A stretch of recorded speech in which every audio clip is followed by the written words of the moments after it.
Welcome back to Midday, Kentucky. Well, with June right around the corner, there are so many people that are working on last-minute wedding preparations. But Dr.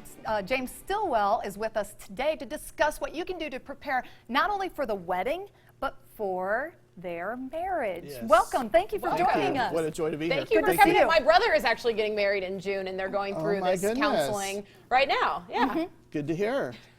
And I went through counseling with my marriage, of course, Yes. early on. And you know, and it's funny because you really do, when couples are getting married, you're so worried about, oh, I've got to get the dresses ordered, I've got to get the boutonnieres for the men, and I've got to get the food planned and where we're going to have the reception.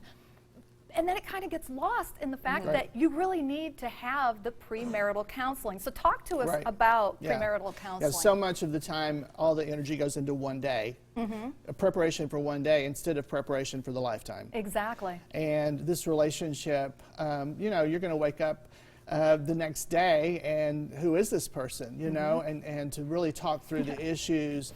The thing about premarital counseling is it's successful if it causes you to talk about issues you hadn't talked about yet.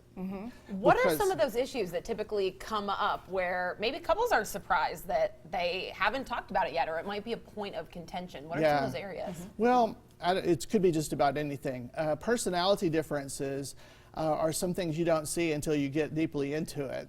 And what gets on your nerves, you know, the little things. Because it does, it gets amplified. You know, if it bothers you when you're engaged, you know, a little, it's going to blow up huge in your marriage. It really is. And you have to be prepared for that and how to handle that, right? Right. And so communication about anything, and communication itself, to have somebody there with you to help interpret this stuff, because two different communication styles come out of two different families.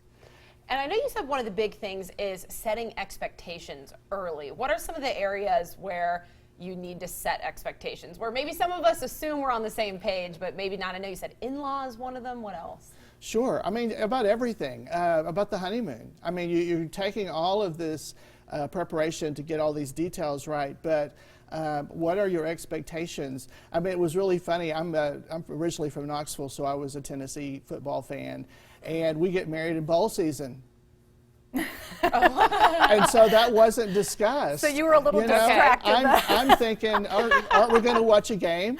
You know, and that was not on her mind at all. Well, Dr. Stillwell, you were telling us a statistic in the break before we came on about why people really should consider premarital counseling. What was that? One recent poll said that 41% of those who get a divorce, they said premarital counseling could have saved their marriage.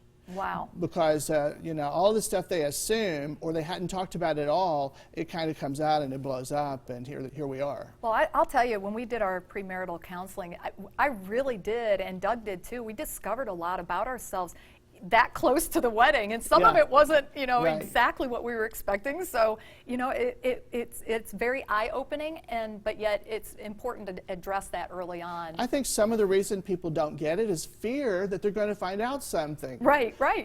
You're going to find out something You're going to find out soon enough. So why not get prepared? I mean, it's called premarital preparation for a reason. And it's really more education than therapy. It's somebody who's skilled, who's done this before, who's taking you through 10 or 12 different topics and helping you to get on the same page or know that you're not on the same page and how to deal with that. You know, I have a question. I'm kind of curious. When you were in marriage counseling with couples, have you ever came across a couple that you thought, maybe they should delay this wedding? Oh, it happens a lot. Really? And any divorce before a wedding is better than any divorce after a wedding. Yeah, true. And people who go through the premarital process and decide not to get married, that's a success. Yeah. Wow. Well, I know you also said it's very important to possibly continue the marital counseling once you get married. Why is that important? I think some people would look on that as thinking, well, there's trouble in the marriage, but it can be helpful, right? No, I mean, you wouldn't drive your car for 200,000 miles without ever changing the oil. Okay. Right? And so if the premarital preparation has helped you to get to know this person better, when you get married, you're going to have the daily stuff. Okay. And so 3 months, 6 months later, you're going to have a lot to talk about. All right. Well, you have a session coming up where people can come to your event. Oh, well, my divorce recovery Yes. is happening right now, Okay. you know, and I think one of the things that I'm teaching in divorce recovery is don't get married without premarital counseling, because all these divorced people probably will get married again, most of them. And for them to know, okay, what are the things to look for and the things to avoid. Wow. All right, Well, and all of your information is up on the screen for our viewers to be able to get in touch with a counselor if they Right. need one. Thank you so much for joining us. welcome. We really We appreciate it. appreciate it. Thank you.